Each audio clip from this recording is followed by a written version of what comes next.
Hi, I'm Charlie Kim, and this is Opera for Educators with LA Opera.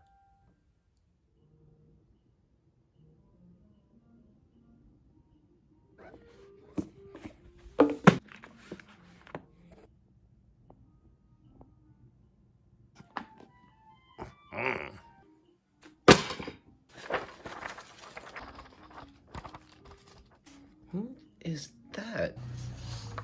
Ah!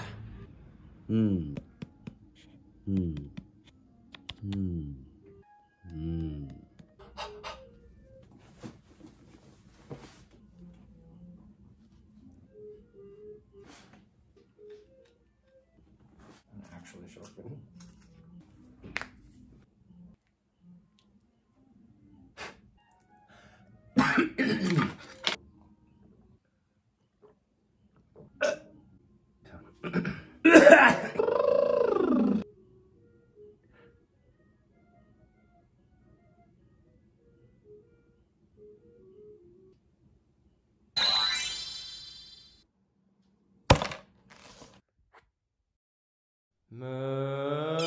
Mozart power!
One, two, three.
Welcome, opera fans.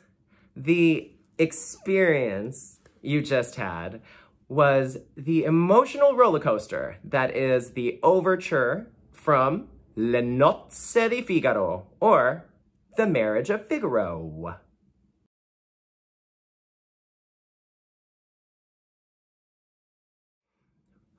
Mozart is an intimidating figure. We all know him in some way or another, but the average person can't say much more than his name, or that they've heard his name somewhere, Mozart, at some point in their lives. Mozart, in their lives. On the agenda today is breaking down the beast of a comedy that is Le Nozze di Figaro.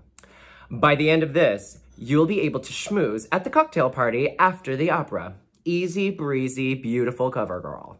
I have to admit, bringing myself to this task was a little scary. What could I possibly say about the Mozart? Then I remembered the mission. LA Opera connects. What information could I give to someone that would help them connect to the opera and others as a result, and with only 20 minutes?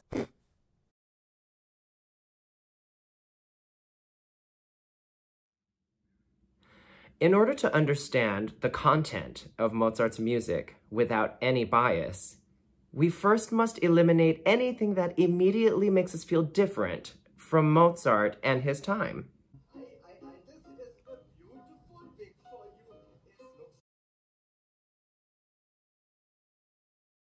Today, the areas associated with strength visually on a man are the arms and the chest. Back in Mozart's time, you never saw a man's arms and chest. You only saw his legs. And so in order to attract mates, they wore tights and high heels to keep their legs constantly flexed in order to attract mates. Sound familiar, ladies? If I find the misogynistic bastard that invented heels, I'll kill him. Oftentimes, when a man wore a wig during Mozart's time, it meant he just shaved his head because he had a problem with a lice infestation. No, about to mess this hair up. Whew. Spent 10 minutes on this ponytail. It's the other one. Nope. Entertainment was just as vital to them as our entertainment is to us. However, back in Mozart's time, they didn't have TV, social media, film, radio, any recorded media of any kind. In fact, they didn't have any screens to watch anything. In fact, they didn't have any electricity to power any screens to watch anything. There was no electricity, so the stage was unamplified. So the singers had to project over thousands of rude patrons who straight up yelled during productions, much less whispered politely. The stage was lit by candlelight, sometimes well, sometimes not. Instead of huge, expensive sound systems, they just had tons of people play in the orchestra to make it louder. Instead of screens and CGI, set painters, costumers, and makeup artists were vital to not only telling the visual part of the story, but defining the lip and eye movements and costuming in lyrical ways to help the audience understand the text and movement being delivered. It was still as vibrant to them as CGI is to us, because that was as far as entertainment had advanced at the time. It didn't get any more spectacular than at the opera.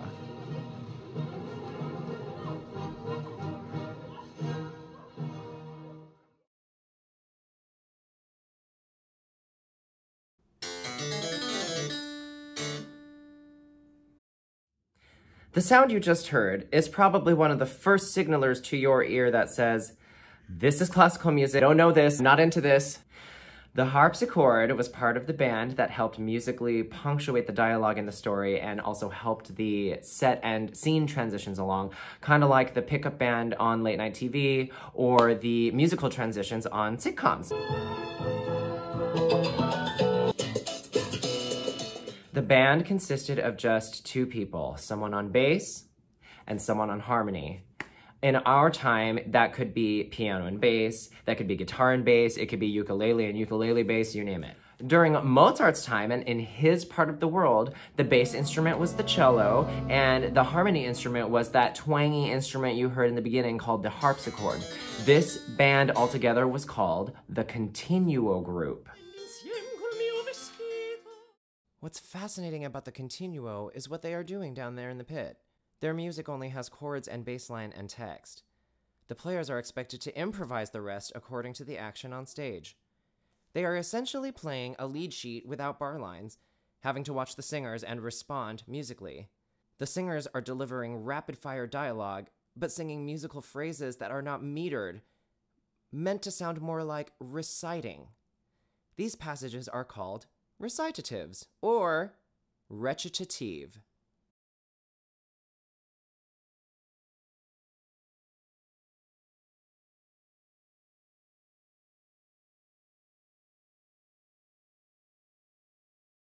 Spoken, I really need a haircut. Dramatically spoken, I really need a haircut.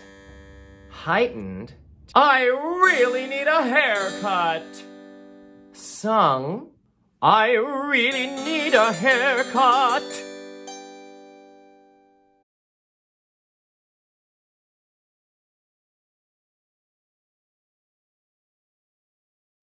Another thing that can be really confusing for our modern sensibilities is the concept of the pants roll. In order to portray youth, young boys on stage were often portrayed by women, usually mezzo-sopranos, wearing pants in order to show the voice has not changed. This theater tradition carried on centuries later and is still being written for today. I will perform for you now the recitative before the trio Susanna or via sortie, or Susanna, now come out. Cherubino has just sung 2 original love songs of his about the Countess to the Countess and is thoroughly embarrassed. The Countess is bandaging a wound of Cherubino's, and Susanna leaves the room for a moment.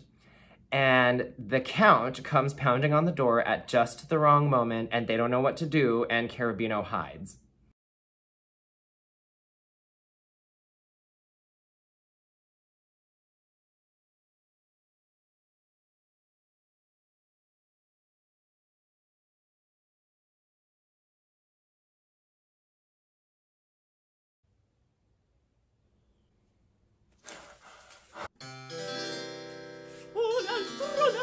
Prendi insieme col mio vestito. Ah, Dio presto d'avrò quello guarito. Perché questo è il meglio. All'orchio nastro lego la chioma, aperto la bene, d'oggetto forestiero e buon per le ferite. Non è vero, guardate qualità ch'io non sapea. Madama scherza ed io frattanto parto. Oh, mi infelice, oh ciel, perché morir non lice? Forse vicino all'ultimo momento questa notte siate saggio, cos'è questa follia? Chi picchia la mia porta? Perché il mio sposo, oh Dei, son morta, fui qui senza motivo, in questo stato. Ho ricevuto follia, la sua gran gelosia. Cosa indugiate? Son sola, ah sì, son sola. E a chi parlate? A voi, certo a voi stesso. Dopo quel che è successo, il suo furore non trova l'altro consiglio. Mi difende il cielo dal periglio.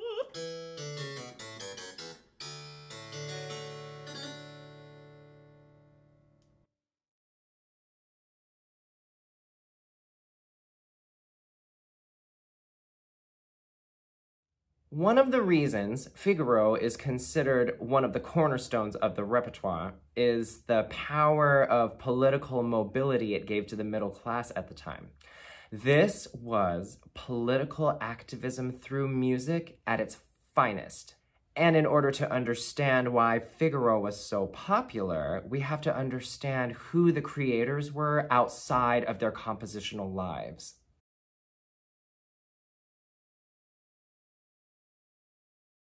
Pierre-Augustin Cavron du Beaumarchais, or Beaumarchais, authored 3 plays: Barber of Seville, The Marriage of Figaro, and The Guilty Mother.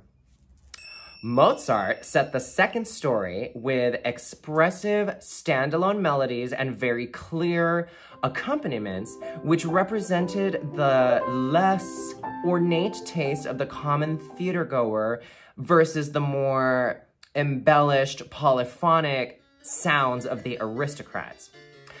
Da Ponte, the librettist, set the opera in Italian and made it rhyme and cleaned it up so that it passed all the censorship tests so that it actually got on stage. All 3 believed in the power of the people and believed that knowledge and intellectualism belonged to all. This dream team created works that openly criticized the ruling structures at the time in such a sly way that it had the royalty and the nobility laughing at portrayals of themselves on stage without them even knowing it. Mozart and company portrayed the nobility as flawed through their own sexual infidelity, selfishness, and manipulation and deception of each other.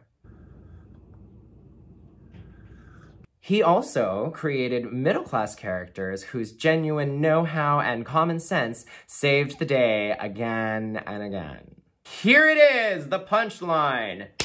The resulting masterpiece tapped the vein of the common man. And what happened? Soared to popularity despite government censorship. It awakened the hearts and the minds of the people.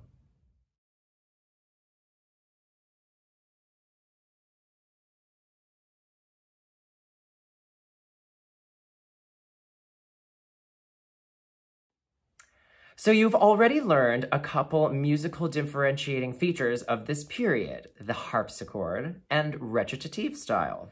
Mozart knew that different keys exuded different emotional colors. He exploited this fact to shape the characters and the drama of his operas. He also knew changing keys to show changes in the plot was a powerful way to portray emotional shifts. These ideas of key, color, and relationship are exhibited beautifully in the Countess's aria in the beginning of Act 2.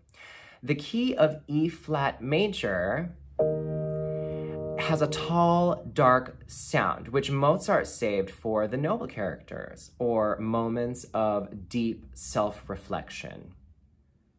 To highlight this forlorn emotional color, the soprano line will be graced by the weeping tones of a very special guest on the clarinet, which was one of the last musical obsessions of Mozart's life. This aria is one of the most genuine moments in the 4-act farce. She is truly sad, feeling abandoned and missing the days of their early relationship and the passion after hearing her husband is going to great lengths to sleep with the maid.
Upon first glance, Mozart can seem simple in comparison to all the other classical music out there. Anybody who has performed Mozart of any kind knows this is simply not true. Here are a few things to listen for to help distinguish between amateur Mozart performance and professional Mozart performance.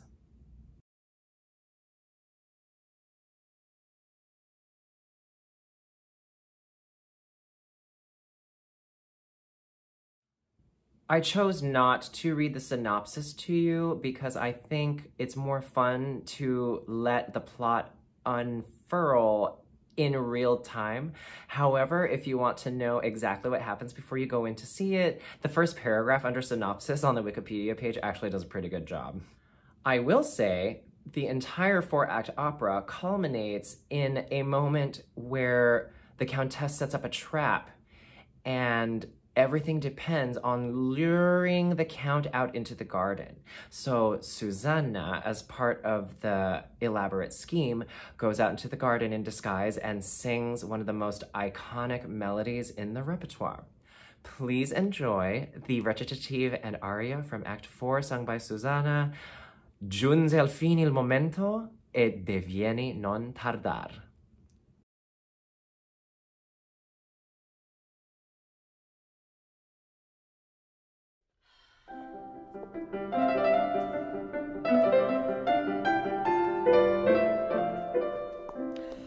Giunse al fine il momento che godrò senza affanno in braccio all'idol mio.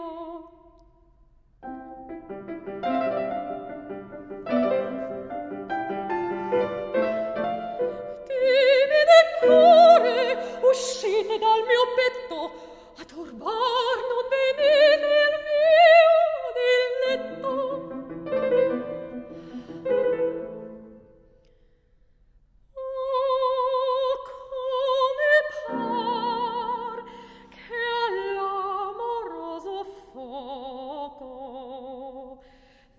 Del loco, la terra e il ciel risponda. Come la notte i furti miei seconda.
Scherza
Hey opera fans, congratulations! You have earned the Mozart pin on your lapel.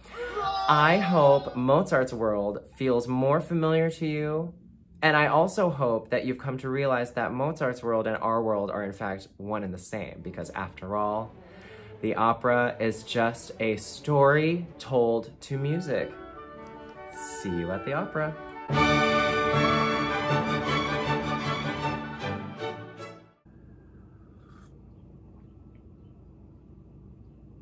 Doing the most. Okay. That's right. Give me something else. Whew, my eye bags, Jesus. You don't do anything. Able to schmooze at the after party. Nope. Yeah, too hot to be drinking tea.